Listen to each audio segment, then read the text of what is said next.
Mga kalabs, so ngayong hapon ay ang gagawin natin dahil maulan na panahon. So kung makikita ninyo, maulan kasi merong ang bagyo. Gagawin natin mga kalabs, magluluto tayo ng arroz caldo.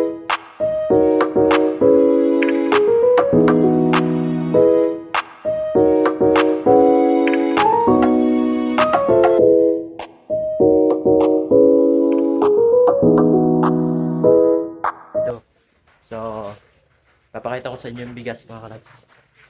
Ito yung bigas, mga 6 na takal. Tapos, ang manok mga kalabs, ginisa ko na.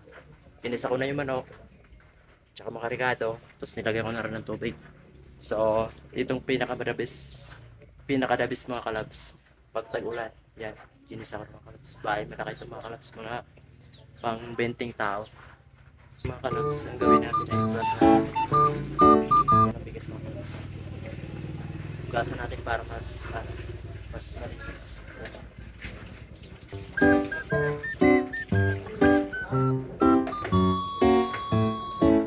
Parang ang tawag nito mga kalabs dun sa amin ay gilis. Gilis yung pagpunas ng bigas.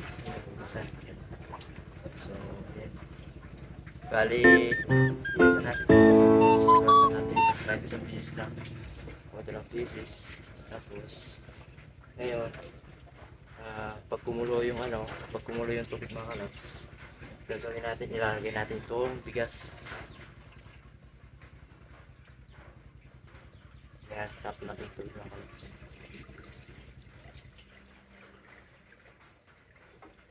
Sa maulan na panahon, ang pinakamasarap, sopas at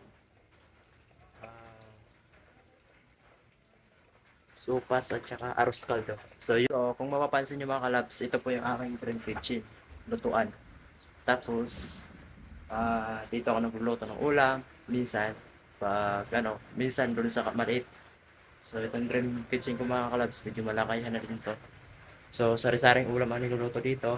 Tapos, meron rin kaming rice cooker mga kalab.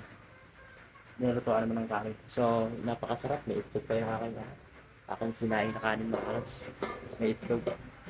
Parang a-add ko yun mga kalabs pag sa arroz caldo, may manok at saka add ko na itlog gawa na masarap ang arroz caldo mga kalabs pag may itlog.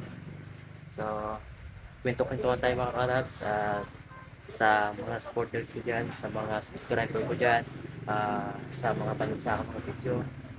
Sana naman paki-like and paki-subscribe na po at yun, maraming salamat at malaking tulong rin po sa akin yun. So yun mga kalabs, hindi lang tayo habang nabubuhay. Magmahalan. Yun mga kalabs. So ito na mga kalabs, ilagay natin ang ating kaunting bigas sa ating lugaw. Dahil kumulo na siya mga kalabs, ilalagay natin.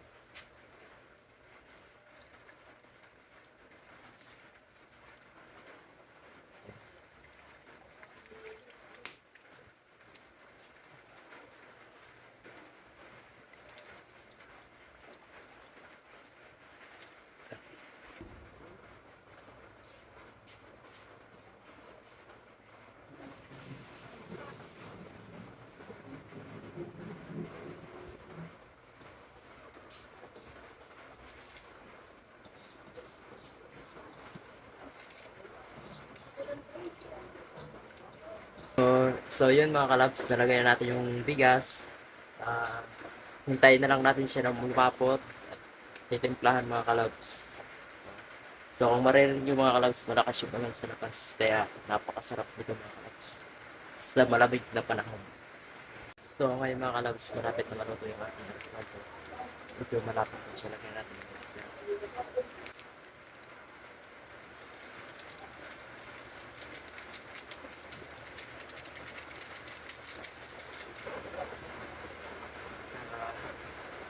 Paminta mga kalabs. Paminta. Tulad ng maganda.